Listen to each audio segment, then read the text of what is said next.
tradition, and the tradition specifically comes from Kashmir, that India, the northern Indian part which borders Kashmir is an area which borders Pakistan and India, which is a disputed part now.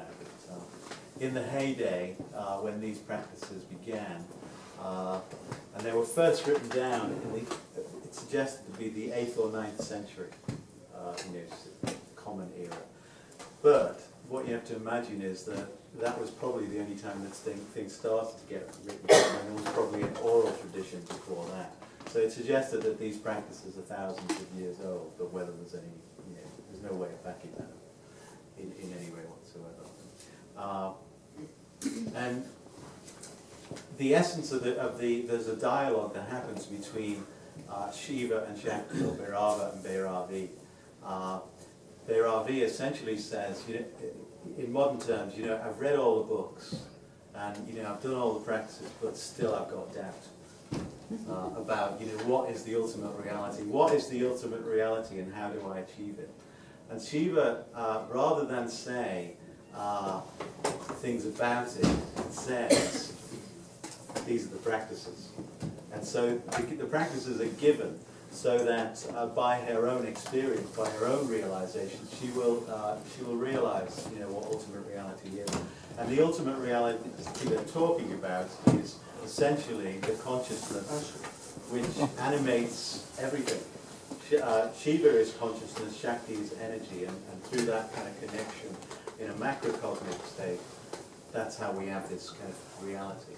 But in an individual state, the practices are to do with creating the sense of awareness, moment-to-moment awareness, and that is being present with what is under any circumstances, and being able to kind of appreciate what goes on around, and through anything that we're doing, whether it's kind of knitting like that, or whether it's writing, or sitting or drinking coffee, or these practices also include making love.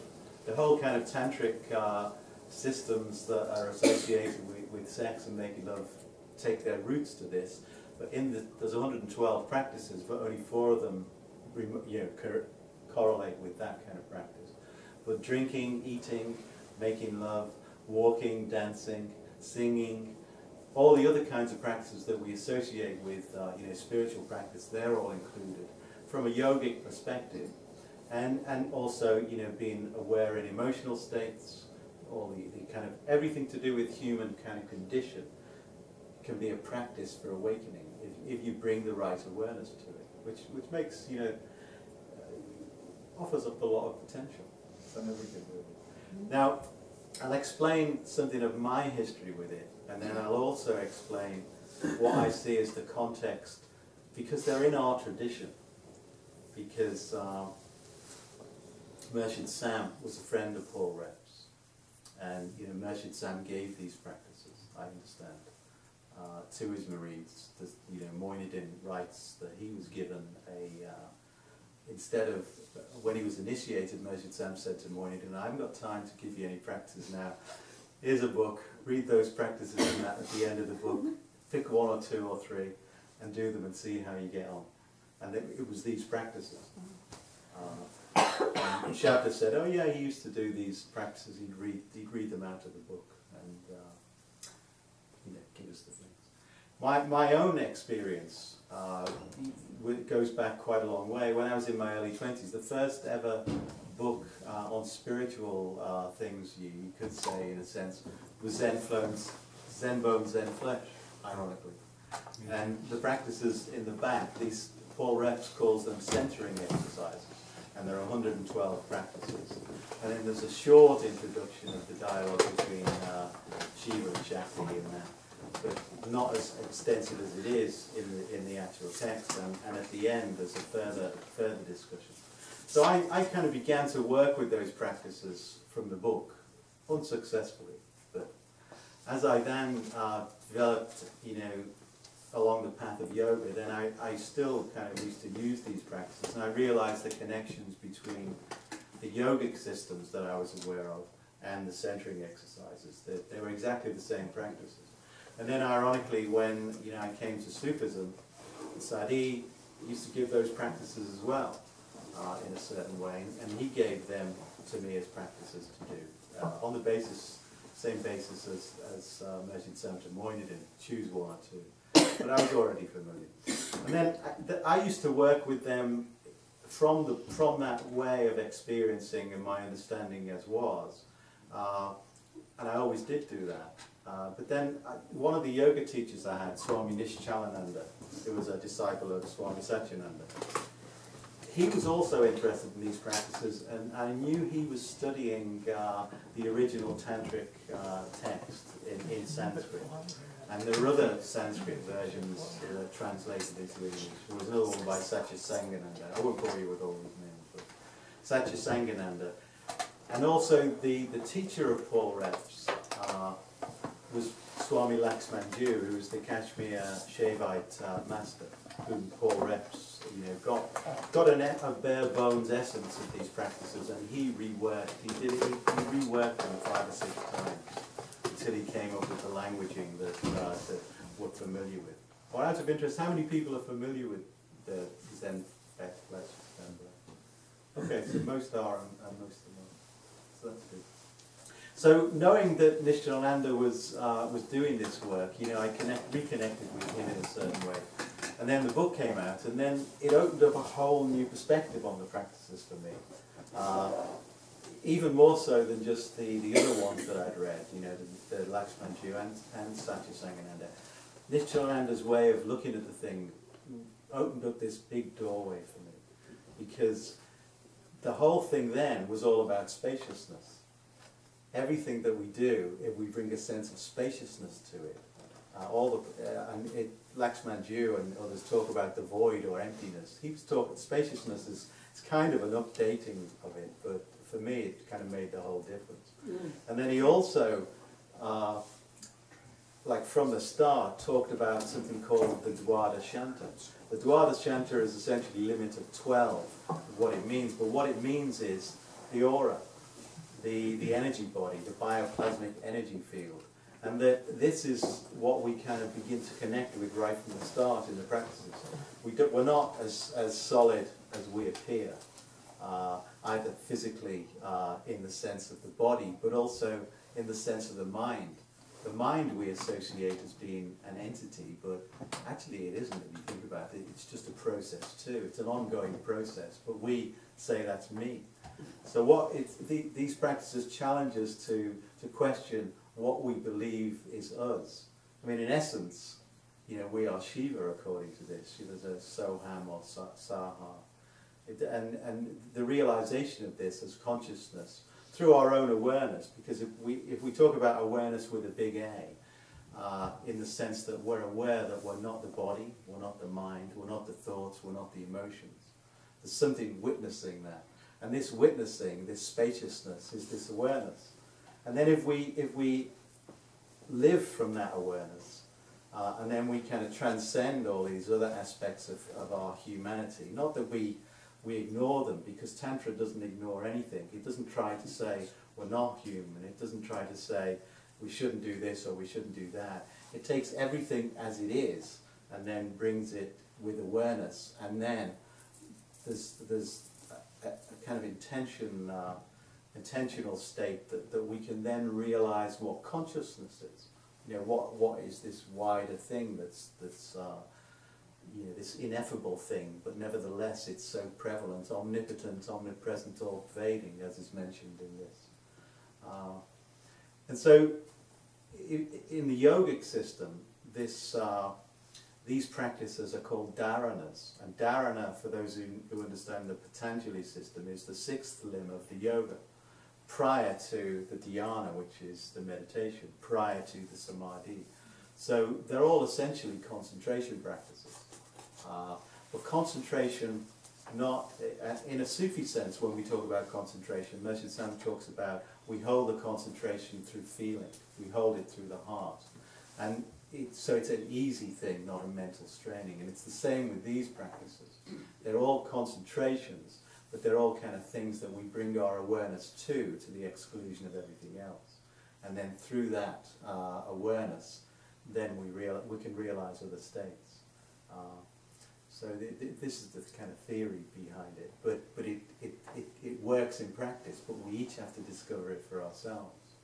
And that was the whole point, when Shiva said to Shakti, you don't need any more words. Your questions will be answered through your own experience, through the practices. And then he gives each of these practices in turn. That's the whole process. They're not something that you have to learn as a totality. Even one of them, if you do, well, will get you there. So you do one to the exclusion of everything else, and you can achieve that realization. But there is a kind of progression in a certain sense through the whole kind of series. You can jump in at any place, but some of them make more sense. At the beginning, they deal with breath, with sound, with chakras, with energy in the spine, with mantras and mudras and all these kind of yogic kind of things. The Shigala we did this morning, that's one of these practices, now Mukhi Mudra. It's called different things, but it's essentially the same thing. And then it comes into kind of states with the body, where the body, we kind of try and decentrate what we consider to be the body. We begin to identify with it. Again, we're not denying it, it's just that we don't say this is us. Then it's the mind. Same thing with the mind and the thoughts. The thoughts the mind does not exist within me is one of the practices. And then that's something to reflect on. Or we dissolve the thoughts in the energy body, all these kinds of practices. So that's a kind of grounding in that sense. I'll read a couple of things from Mershid Sam and one thing from Paul Reps about the context of it.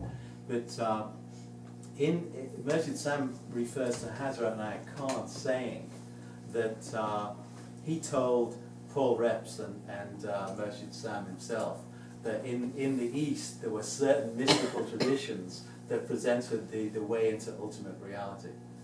And Mershid Sam says on that basis Paul Reps went to Kashmir and then connected with this Swami Laxmanju. And then, that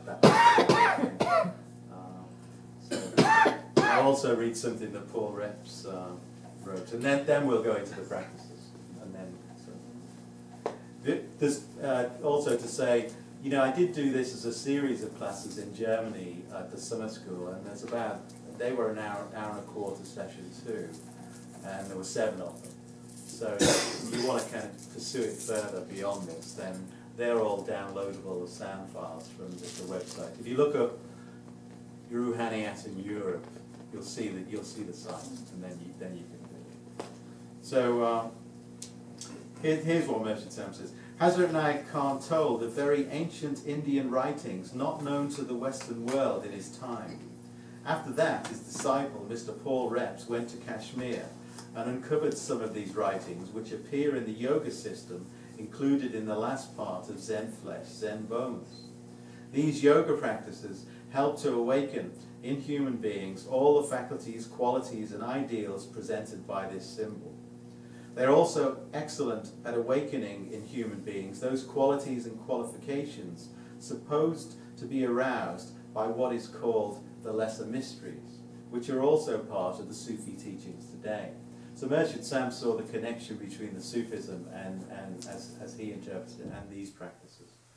In Paul Reps says that these were pre-Zen practices, which is why then they got in the Zen flesh bones, but they're also pre-yoga practices, and pre-anything practices in a sense. He called them Shiva Sutras as well. And then there's this bit, this was a letter written by Paul Reps to Mershid Sam. The Zen Flesh, Zen Bones was published in 1957, so it's been around a long time, and it's been in print since then, and it's sold lots and lots of copies.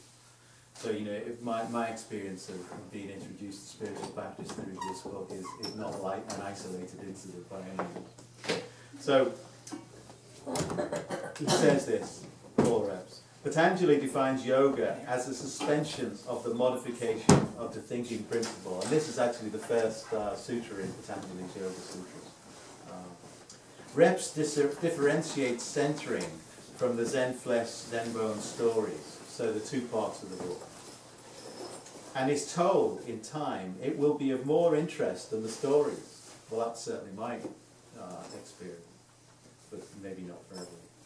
Both Huxleys, and this is Aldous Huxley and his wife, husband and wife, used it in the teaching of kindergarten and young children.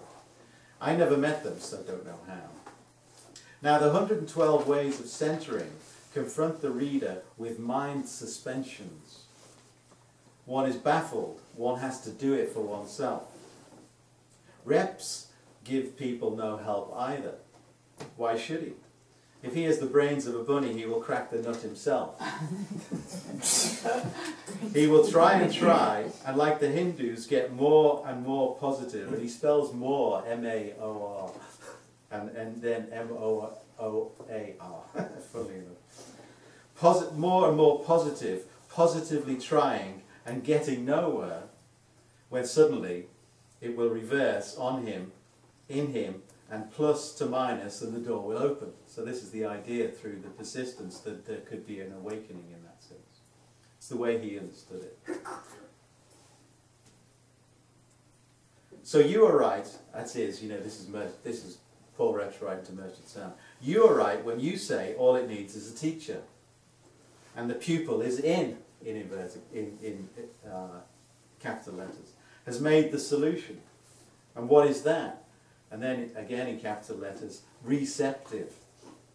Yes, receptive to center, Allah Atman. Just plain humble, honest, thanking, loving, and it's done.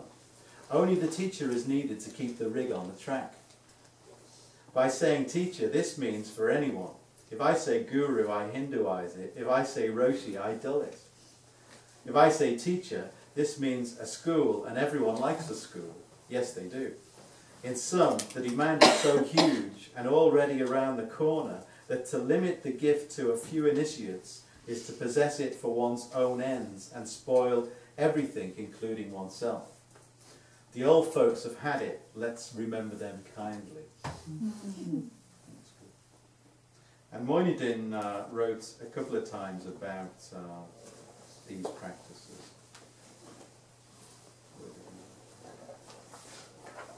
Okay, this is the shorter version.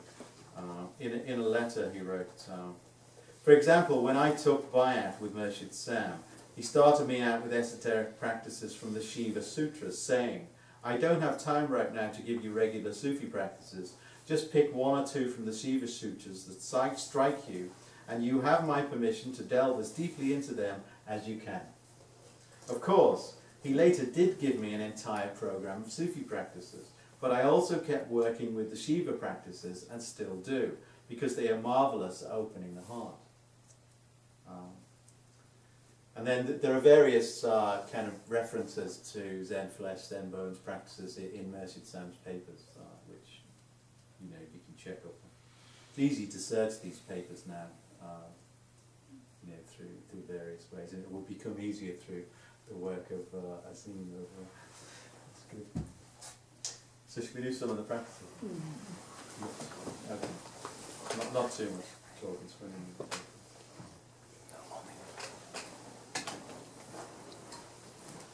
I've got, I'm not usually so prepared in the way I approach things, but because of the enormity of what I was doing at the summer school, I made sure I knew what I was talking about, and I made sure I had things written down.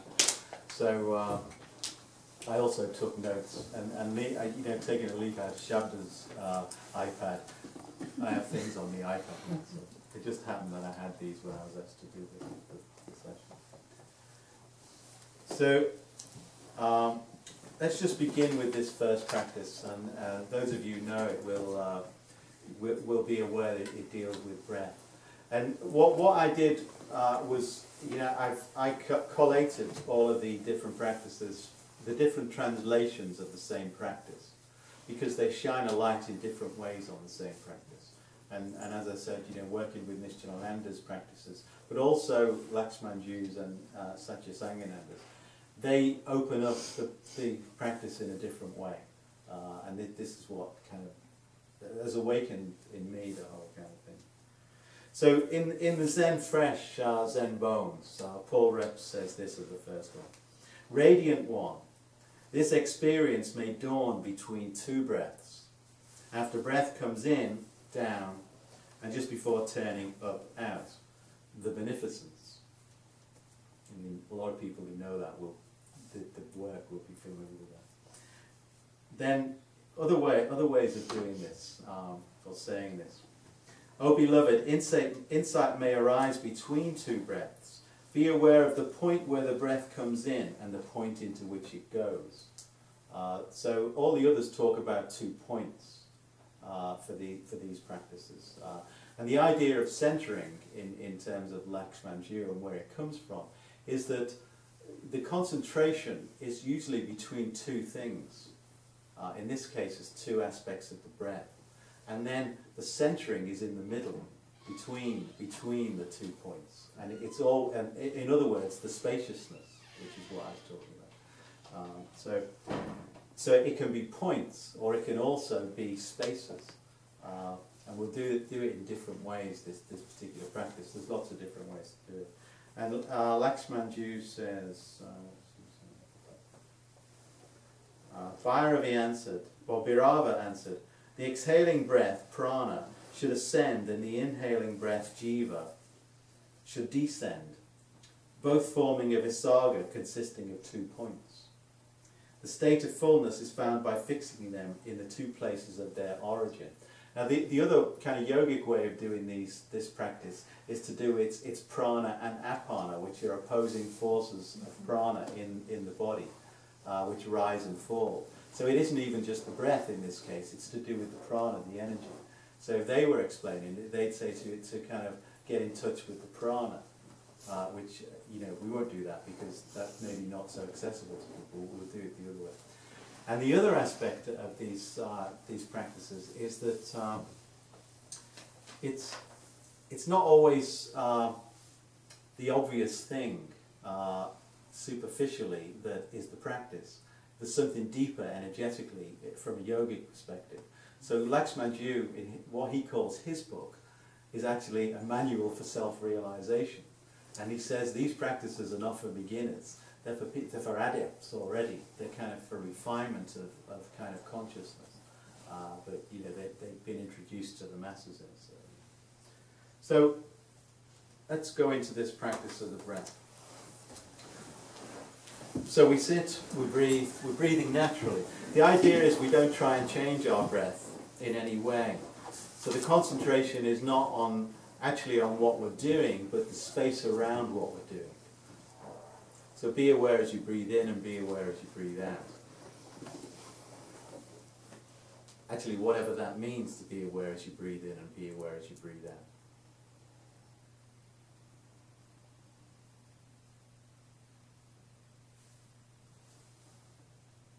And we'll take it with the 2 points. So arbitrarily we could choose a point outside of the body somewhere. Maybe at the level of the third eye, that's suggested, or maybe about 12 inches out. That's the 1 point. And then we could feel the point inside is the point in the heart. In the heart space, in other words. So as we breathe in from the point outside, we could follow the kind of flow of breath into the heart. Again, don't try and lengthen the breath unnecessarily. And then from the heart, we just feel the breath going out, the point there. So the breath is a kind of flow that moves between these 2 points.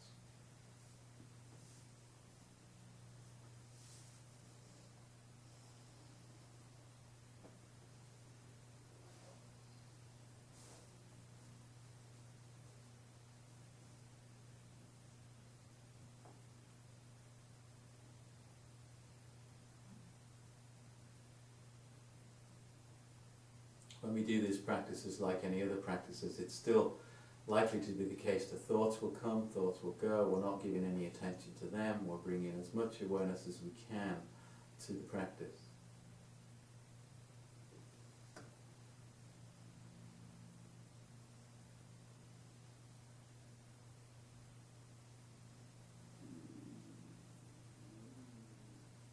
as has been said in several of the classes about the in-breath and the out-breath being the same length. No overemphasis on the out-breath or the in-breath. Just a natural, easy breath, awareness of the different points.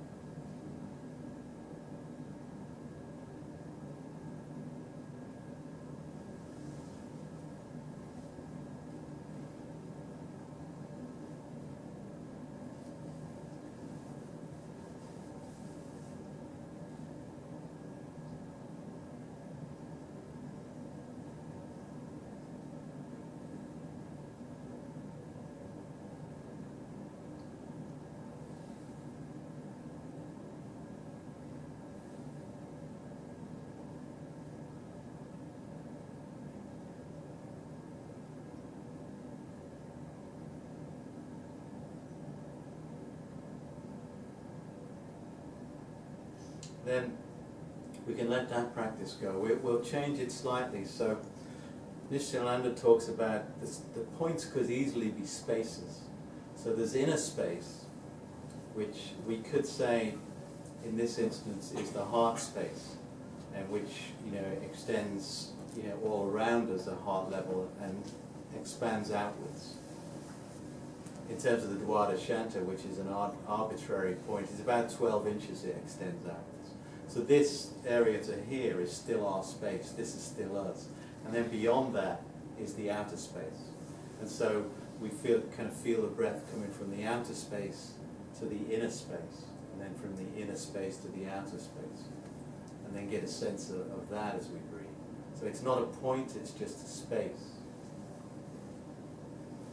So the breath arises from this outer space. And this outer space is how energetically we can connect with the energy that is the universe, in a sense. Nothing is solid in this system, everything is energy. A very complicated, all-pervasive web of energy. And any sense of reality, in the sense of manifested reality, simply projections of this energy in a certain way. So we breathe in from the outer space into the heart space. And we breathe out from the heart space into the outer space.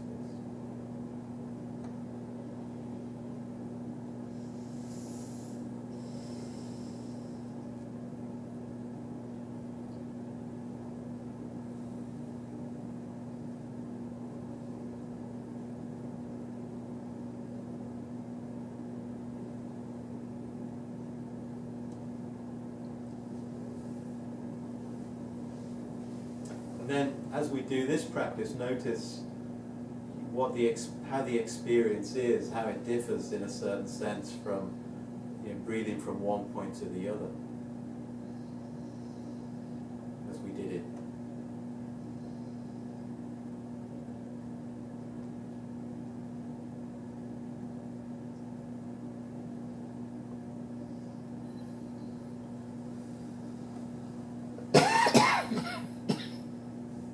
What we can do to add a further concentration is add a phrase. There's a mantra, Saha, which is associated with the breath. In fact, is the breath mantra in this. Saha is like Soham, or I am Shiva, essentially. I am that. So we breathe in Sa from the outer space. We breathe out Ha from the inner space.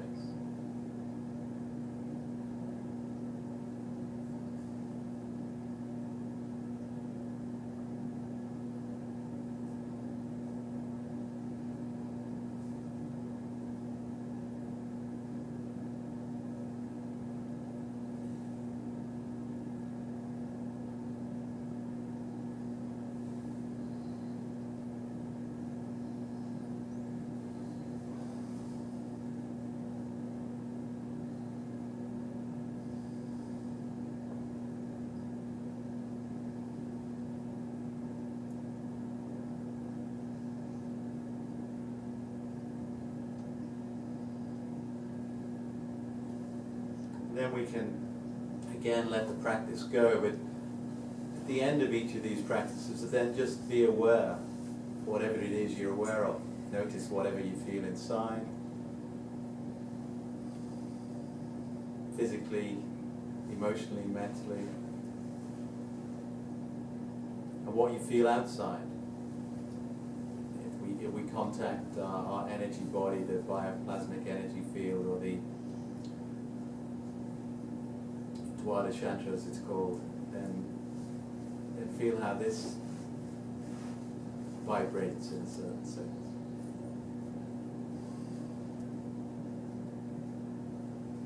The next practice, I won't read the description, but we'll just kind of go into it. It's also breath, but the emphasis now, or the concentration, is on the way the breath turns. So the breath comes in, and then there's going to be a turning before it goes out. And as it goes out, there's going to be a turning before it comes back in. And it's on the turns that we have our awareness. And in a sense, it's like as we're breathing in, before we're fully have the breath in, we're already sensing the breath is going to go out. And as we breathe out, before the breath is fully out, we're already sensing that the breath is going to come in. And so there's this kind of very natural, flowing, easy breath and transition, where it's a kind of circular motion of breath. There are no rough edges in a sense, but without forcing the breath or lengthening it unnecessarily. So as we breathe in, effortless in-breath, before the breath is fully in, whatever that is for us, we're already sensing the breath is moving out. We still allow it to move in and then turn to the out-breath. And then as we breathe out, before we reach the extent of the out-breath, we're already sensing we're going to start breathing in again. The exchange takes place. So there's the turning, and we're aware of the turn. So as you get into the flow of that, feel the spaciousness in the turns.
And then, relax the concentration, enter into a sense of the spaciousness that we can feel. Let go and be.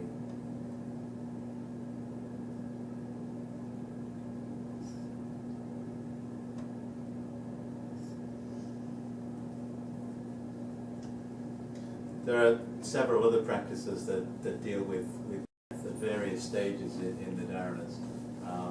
But what I wanted to do was try and give a flavour of some of the different practices. There are a lot of practices that deal with sound. And actually these were the most accessible to me, because most sound practices were the most accessible to me anyway. The sound that we can work with today is Om. Aum, ah, so the way it's done is as a kind of continuum. And there's a ah, and So you get in the equal length of each of the sounds, and this, the Om is the Pranava mantra, the kind of sound that represents the creation in a sense. But the practice, as well as being intoning the sound perfectly, as it said, I'll read out what they say, is to enter the spaciousness at the end of the sound. This is the practice. And then you breathe in again, and then you feel the Om, and then it comes out.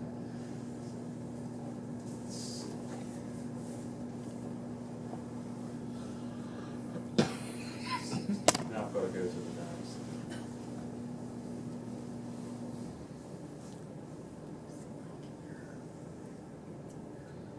So they describe it, stillness underlying the mantra Om. Zen Flesh, Paul Rep says, intone a sound, slowly.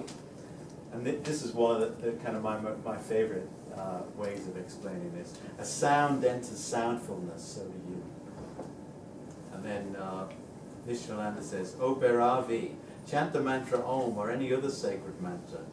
Contemplate on the stillness and spaciousness at the end. Through this underlying stillness, merge with the plenitude. And the plenitude is the condition of being full, or ample. Laxman says, O Bhairava, by uttering the Pranava mantra and by meditating on the void at the end of the protracted sound, one attains the state of the void by means of the supreme energy of the void. So he never, Laxman never mentions spaciousness. He mentions void for the most part. I don't think he generally mentions emptiness either. But it's all the same thing. Pranava is the first sound to originate in the universe, in a sense. And then Satya Sangananda says, O Bhairava, one who repeats the Pranava Om perfectly, while concentrating on the void for protracted periods, experiences the void, and by that void, the transcendental Shakti is revealed. So, it's like simple practice, but the results are can be transcendental. Okay. So, actually, the thing that turned me on to practice of yoga as a serious practice, other than going on a kind of hatha yoga, was Om. As soon as I kind of got the Om, this was a daily practice for years, until I became Sufi. So it's about 10 years. So you've got the sense of Om, and we'll kind of do it as we do it, but the essence is on the space at the end. So don't breathe in immediately. Rest in the spaciousness. Or don't kind of breathe in to make the sound. Breathe in and breathe out, and rest in the spaciousness, and then we'll give it all space. And so the emphasis is on feeling the space. Okay. Choose your own note with this.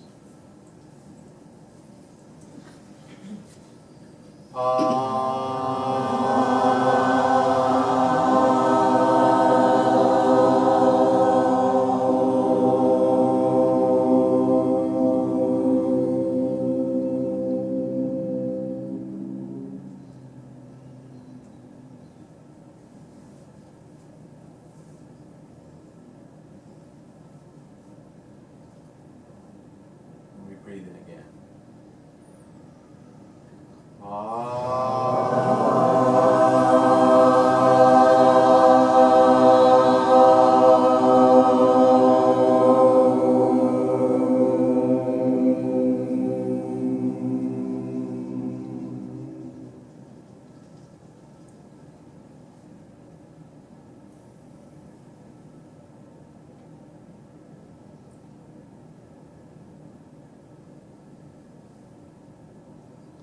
And then once more.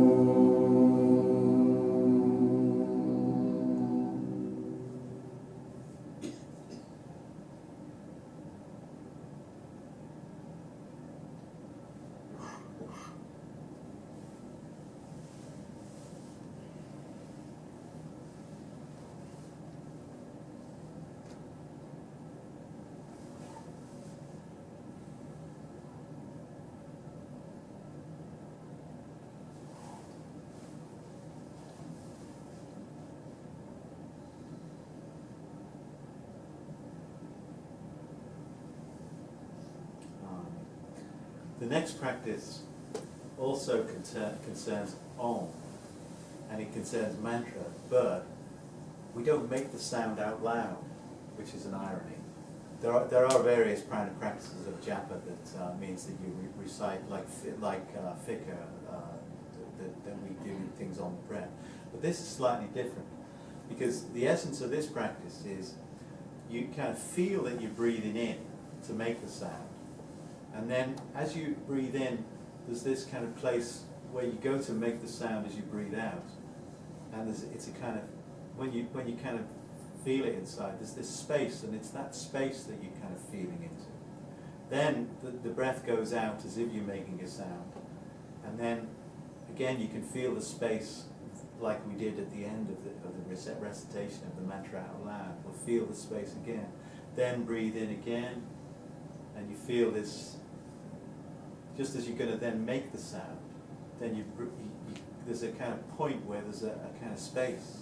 It can get quite big, and then you breathe out. I'll read out what it says, because this is actually one of my favorites. So non-verbal repetition of a mantra. Paul Rep says, in the beginning and gradual refinement of the sound of any letter, awake. And that's kind of subtle in its approach, but it's not as kind of direct as the other ways that people say it. So like, can you repeat that, please? Yeah, in the beginning, the gradual refinement of the sound of any letter, and then awake.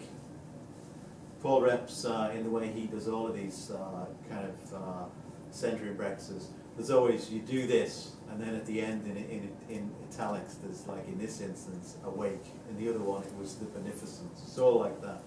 You do something, and then there's a kind of potential for realization. Nishchanalanda says this: without actually uttering a mantra aloud, contemplate on the stillness of the mantra before, during, and after its subtle vibration. In this way, identify with underlying stillness or underlying spaciousness. And Laxman Ju says, one should meditate on the beginning and end of the uttering of any letter or mantra. By becoming void, one will reach the state of pure void. And then he says, the mantra is not to be recited. Just think you will recite it in thought. At the beginning and end, contemplate on that nothingness. There's a space before one would recite, and a space after if one had recited. And they're the two things that we kind of, where we can enter this wider sense of spaciousness.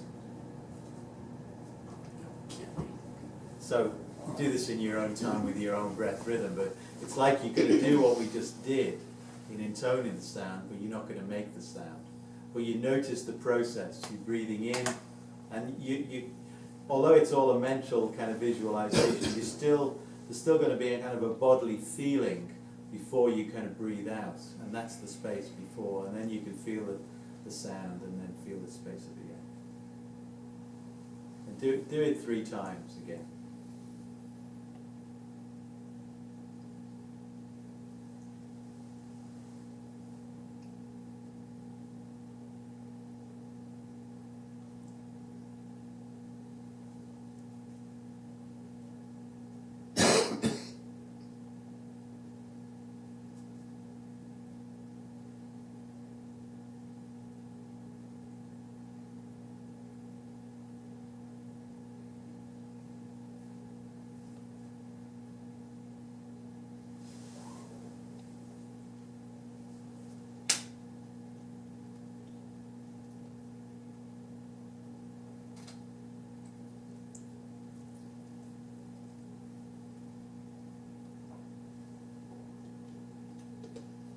And once again, after you've done the 3 repetitions, then relax, and tune into whatever it is we can feel as a sense of spaciousness. So we've done a few practices already, and you see if there's anything happening internally.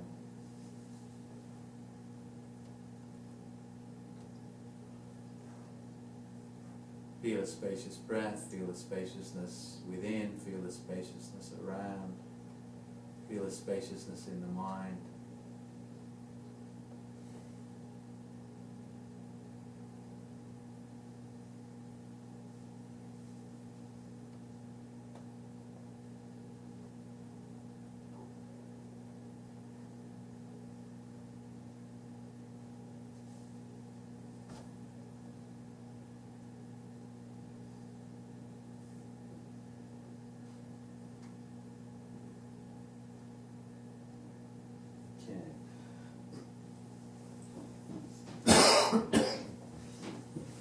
So some of these others now, that's it for the sound.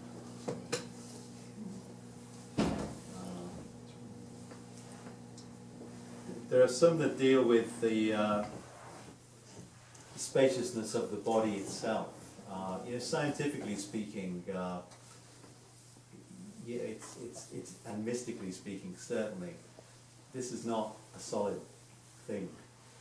It's all little vibrating particles, and at the essence of it, it's just space. It just has the appearance of solidity. These practices help to kind of realize that, in a certain way. So, this is one is spaciousness above and below the body. This is the one you mentioned the other day. Yeah. So this is a nice way of putting it. Paul Rep says, kind Devi, and Devi is the other name for Shakti. Enter etheric presence, pervading far above and below your form. Kind Devi, enter etheric presence, pervading far above and below your form. And the way they describe it is similar but slightly different. So Nishyananda says, contemplate simultaneously on the spaciousness above and below the body. Aided by the energy which underlies and is yet independent of the body, become free of thought patterns. So contemplate simultaneously above and below, on the spaciousness above and below the body. Aided by the energy which underlies and yet is independent of the body, become free of thought patterns. And then Laxmanju says this, meditating simultaneously on the void above and the void at the base, by the power of the energy which does not depend on the body, one's mind attains the state of the void. He says, void above and void below. Afterwards you just try to find your body, but there is no body. The body is missing. When the body is missing, then this dharana will be completed. Which is good. There's another further thing that Satchisandananda talks about, but we will miss that now. So get this idea. We can feel the solidity of the body now. Begin with that. Solid body, our form, who we are, in a sense. Feel what it is we sit on. And then, take the awareness away from the body. Feel the sense of spaciousness above. So identify with the space that's above the body.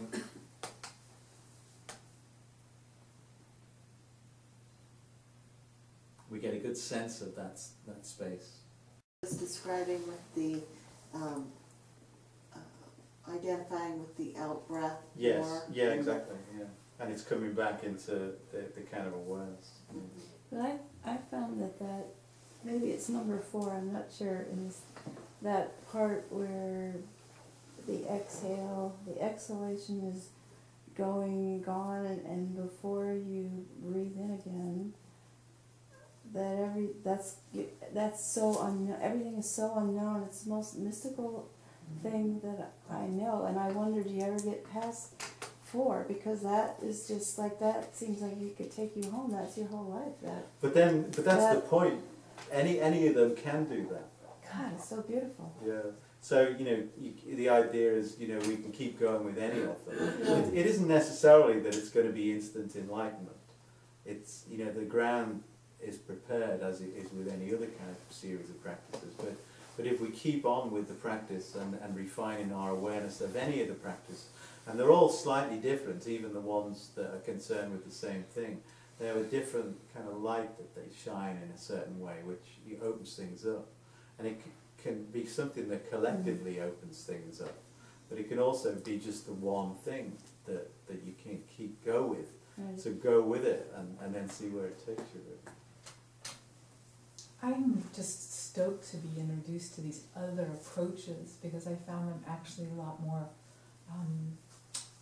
effective for me than Zen Flesh, Zen Dormant. It's like different translations of Rumi, you know, and I just found that several other things were, oh, I've done this the other way and it never really got me Yeah, exactly. that far, and this really did. You might have talked about this before I came in because I came in late, but did Sadi give you this?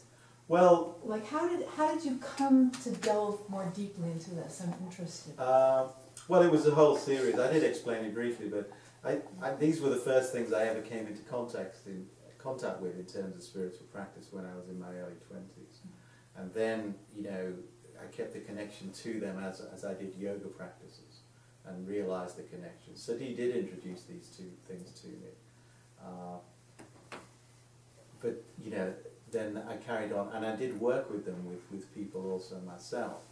But then I was connected to this other Swami Nishchalananda. I knew he was doing further work, and that spurred me on to explore what he does, because I really like, you know, the way he teaches and what. He's a living person? Yeah, he's a living person. He lives in Wales, actually.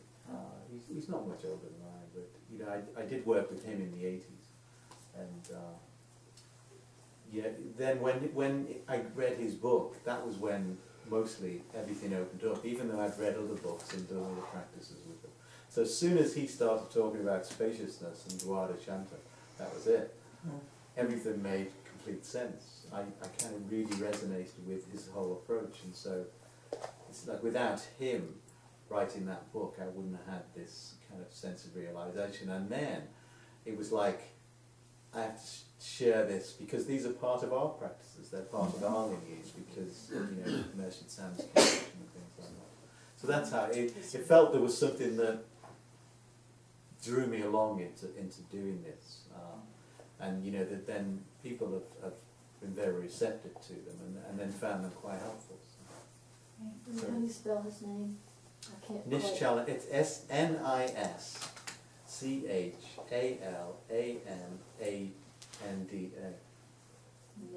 Nishchalananda. You know, if anyone is interested, you can write to me, and I'll send you the details. I've got some notes which I'll freely give, you know, but they're not like necessarily so. I think they make sense. I've got some notes. I can also send you the kind of dharans the way I've written them down, but don't send them to anyone else, because it's kind of, I copied everything out. I typed it all out of each of the different translations. Yeah, and you could give just the name to Halima. She's going to send out a letter with the... Yeah, And then his book is called Insight into Reality. Insight, well, the title, we could search that, Insight into Reality. And essentially that's what Vigyana Bhairava Tantra is, insight into reality. Insight Into reality. And could you spell his name again? Nishchalananda.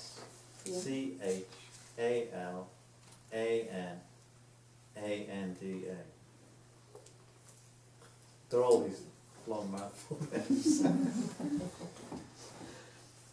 I guess we're out of time now. Wonderful.